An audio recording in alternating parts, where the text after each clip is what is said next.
പുതിയൊരു വീഡിയോ എപ്പിസോഡിലേക്ക് എല്ലാ മാന്യ പ്രേക്ഷകർക്കും സ്വാഗതം. ഇനി ഞാൻ നിങ്ങളുമായി പങ്കുവെക്കുന്ന അപ്ഡേറ്റ് ഇന്ന് കഴിഞ്ഞ റോ എപ്പിസോഡിൽ നിന്ന് നമുക്ക് ലഭിച്ച കുറച്ച് സ്റ്റോറി ലൈൻ അപ്ഡേറ്റുകളാണ്. അതിൽ ഒന്നാമത്തേത് അടുത്ത റോ എപ്പിസോഡിലേക്ക് കൺഫേം ചെയ്തിട്ടുള്ള മത്സരങ്ങളെ സംബന്ധിച്ചാണ്. ദ ന്യൂ ഡേ എന്ന് പറയുന്ന ടീമും LWO ഫാക്ഷനെ റെപ്രസെൻറ്റ് ചെയ്തുകൊണ്ട് റെയിൻ മിസ്റ്റീരിയോ, ഡ്രാഗൺ ലീ തുടങ്ങിയവർക്കെതിരെ കളിക്കുന്ന ഒരു ടൊർണാഡോ ടാഗ് ടീം മത്സരം അടുത്ത റോ എപ്പിസോഡിലേക്ക് ഒഫീഷ്യലി കൺഫേം ചെയ്തിട്ടുണ്ട്. അതുപോലെ തന്നെ main event J Uso versus Grayson Wöhler തമ്മിലുള്ള ഒരു സിംഗിൾസ് മത്സരം അടുത്ത റോ എപ്പിസോഡിലേക്ക് കൺഫേം ചെയ്തിട്ടുണ്ട്.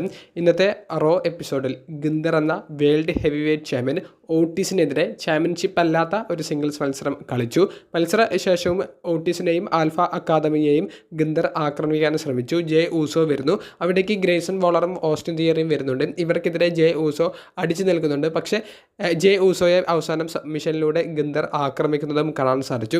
ഇതിൽ ഗ്രേസൺ വോളറും ഓസ്റ്റിൻ തിയറിയും ജെ ഊസോയെ ആക്രമിച്ചതാണ് അടുത്ത റോ എപ്പിസോഡിലേക്ക് സിംഗിൾസ് മത്സരത്തിലേക്ക് നയിച്ചത്. അതുപോലെ തന്നെ സൂപ്പർ താരമായ AJ സ്റ്റൈൽസ് ലോഗൻ പോൾ എന്ന സെലിബ്രിറ്റി പാർട്ട് ടൈം റെസ്ലറിനെ കോൾ ഔട്ട് ചെയ്യുന്ന ഒരു സെഗ്മെൻറ്റും കൂടി അടുത്ത റോ എപ്പിസോഡിലേക്ക് ഒഫീഷ്യലി കൺഫേം ചെയ്തിട്ടുണ്ട്.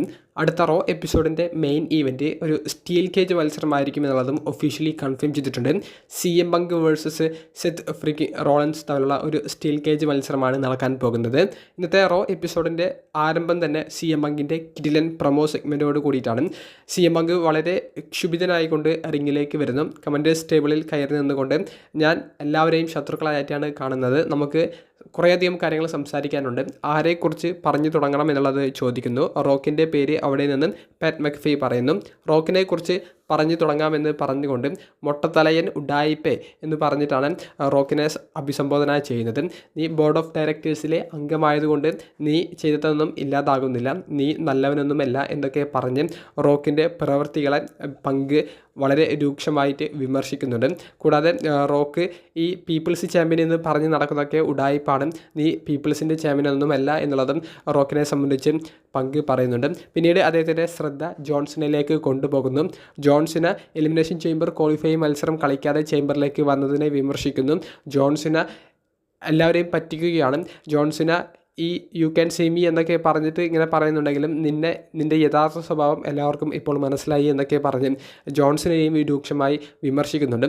പിന്നീട് CM പങ്ക് അദ്ദേഹത്തിൻ്റെ ആ ഒരു ശ്രദ്ധ അദ്ദേഹത്തിൻ്റെ മെയിൻ ശത്രുവായ സെത്തിൻ്റെ അടുത്തേക്ക് കൊണ്ടുപോകുന്ന സമയത്ത് സെത്തിൻ്റെ ഒരു വെല്ലുവിളി കൊടുക്കുന്നത് സെത്തിൻ്റെ ഭാര്യയോട് പറയുന്നതാണ്. അതായത് ബെക്കി ലിഞ്ചിനോട് പറയുകയാണ്, നീ നിൻ്റെ ഭർത്താവിനെ സൂക്ഷിച്ചോ, ഇനി എൻ്റെ കയ്യിലേക്ക് അവനെ കിട്ടുകയാണെങ്കിൽ അവനെ വീൽ ചെയറിലായിരിക്കും നിനക്ക് കൊണ്ടുപോകാൻ സാധിക്കുക എന്നുള്ളത്.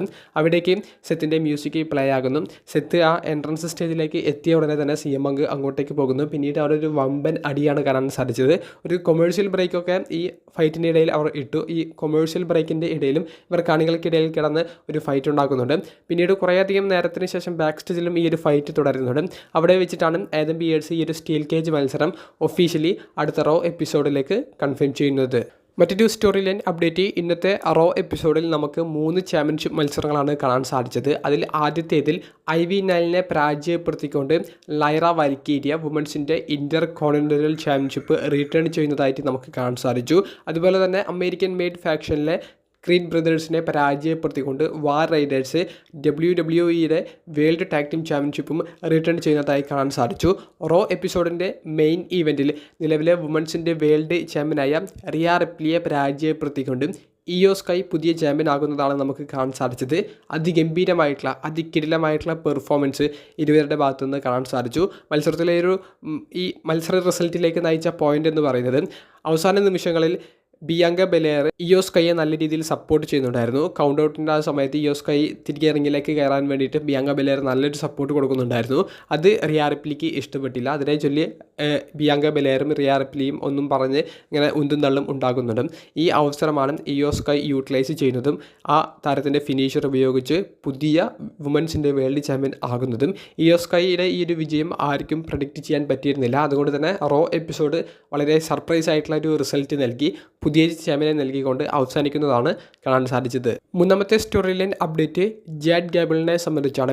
ജാഡ് ഗാബിൾ ലൂച്ച റെസ്ലേഴ്സിന്, അതായത് മാസ്കിട്ട് വരുന്ന റെസ്ലേഴ്സിനെതിരെയുള്ള ഒരു പോരാട്ടം നടത്താൻ വേണ്ടിയിട്ട് അദ്ദേഹത്തിൻ്റെ ഒരു നമ്പർ ഡൊമിനിക് മെസ്റ്റിഡിയോ കൊടുക്കുകയുണ്ടായി. അപ്പോൾ അത് ആരാണെന്നുള്ളത് കണ്ടുപിടിക്കാൻ വേണ്ടി ആ താരത്തിൽ നിന്ന് അല്ലെങ്കിൽ ആ വ്യക്തിയിൽ നിന്ന് അതിൻ്റെ ടിപ്സ് പിടിക്കാൻ വേണ്ടിയിട്ട് ജഡ് ഗേബിൾ മെക്സിക്കോയിലേക്ക് പോകുന്നതും അവിടെ ജഡ് ഗേബിൾ ഒരാളെ അതിൻ്റെ ഫേസ് റിവീൽ ചെയ്യുന്നില്ല ആളെ മീറ്റ് ചെയ്യുന്നതും ആ ആൾ കുറച്ച് പൈസ കൊടുത്തപ്പോൾ ഒരു ബോക്സ് ജഡ് ഗേബിളിന് സമ്മാനിക്കുന്നതുമായിട്ട് കാണാൻ സാധിച്ചു. മിക്കവാറും ജഡ് ഗേബിൾ ഇനി വരുന്ന റോ എപ്പിസോഡുകളിൽ മാസ്ക് ധരിച്ചു കൊണ്ടുവരാനും ജഡ് ഗേബിൾ മാസ്ക് ഇട്ടുകൊണ്ട് ലൂച്ച റെസ്ലേഴ്സിനെതിരെ മത്സരത്തിൽ വിജയം നേടിയെടുക്കാനും സാധ്യതയുണ്ട്. അത്തരത്തിലുള്ള ഒരു റൂമറുമാണ് ഇപ്പോൾ പുറത്തേക്ക് വരുന്നത്. ജഡ് ഗേബിൾ എന്തായാലും ലൂച്ച റെസ്ലേഴ്സ് മാസ്ക് ഇട്ടിട്ടുള്ള റെസ്ലേഴ്സിനെ എതിരെ തന്നെയാണ് ഈ സ്റ്റോറി മുന്നോട്ട് കൊണ്ടുപോകുന്നത് എന്നുള്ളതും ഉറപ്പാക്കിയിട്ടുണ്ട്. ഏറ്റവും അവസാനമായി പങ്കുവെക്കാനുള്ളത് നിലവിലെ ഇന്റർ കോണ്ടിനെൻ്റൽ ചാമ്പ്യനായ ബ്രോൺ ബ്രേക്കറിനെ സംബന്ധിച്ചാണ്. ബ്രോൺ ബ്രേക്കറിന് കുറച്ചധികം നാളുകൾക്ക് ശേഷം TV ടൈം കുറച്ചധികം കിട്ടുന്നതായിട്ട് നമുക്ക് ഇന്നത്തെ റോയിൽ കാണാൻ സാധിച്ചു. ബ്രോൺ ബ്രേക്കറും ഫിൻ ബാലറും അല്ലെങ്കിൽ ബ്രോൺ ബ്രേക്കറും ജഡ്ജ്മെൻ്റ് ഡേ ഫാക്ഷനും തമ്മിലുള്ള സ്റ്റോറി അവർ നല്ല രീതിയിൽ കഴിഞ്ഞ ആഴ്ചയിലൂടെ ആരംഭം കുറിച്ചിട്ടുണ്ടായിരുന്നു. അതിൻ്റെ ഒരു ബിൽഡപ്പ് തന്നെയാണ് ഈ ഒരു ആഴ്ചയും കാണാൻ സാധിച്ചത്. ഫിൻ ബാലറിനെതിരെ ബ്രോൺ ബ്രേക്കറിൻ്റെ ഒരു ഫൈറ്റ് കാണാൻ സാധിച്ചു. അവിടെ ഫിൻ ബാലറിനെ സപ്പോർട്ട് ചെയ്യാൻ വേണ്ടി കാർലിറ്റോ ഡൊമിനിക് മിസ്റ്റീരിയോയുടെ ഒരു ഇൻവോൾവ്മെൻറ്റ് ഉണ്ടായി. ബ്രോൺ ബ്രേക്കർ തന്നെയാണ് സ്റ്റിൽ സ്റ്റാൻഡിങ് ടോൾ എന്നുള്ളൊരു രീതിയിൽ അവസാനിച്ചത്. അവസാനം ഒരു സ്പിയർ കൊടുത്ത് ഫിൻ ബാലറിനെ ആക്രമിക്കും എന്ന് നമ്മളെ തോന്നിപ്പിച്ചു. പക്ഷേ ഡൊമിനിക് മിസ്റ്റീരിയോ രക്ഷപ്പെടുത്തി. അവസാനം കാർലിറ്റോയ്ക്ക് ഒരു സ്പിയർ കൊടുത്തുകൊണ്ട് ജഡ്ജ്മെൻ്റ് ഡേക്കെതിരെ ഒരു ഫുൾ സ്റ്റോറിക്കാണ് ഇനി ബ്രോൺ ബ്രേക്കർ പോകുന്നത് എന്നുള്ളത് നമുക്ക് വളരെ വ്യക്തമാക്കി മനസ്സിലാക്കി തരുന്നുണ്ട്. ഇന്നത്തെ റോ എപ്പിസോഡ് കിടിലമായിട്ടാണ് ഫീൽ ചെയ്തത്. നിങ്ങളുടെ അഭിപ്രായങ്ങൾ കമൻറ്റ് ബോക്സിൽ രേഖപ്പെടുത്തുക. അപ്പോൾ അടുത്തൊരു വീഡിയോയുമായി കാണുന്നത് വരെ ബൈ.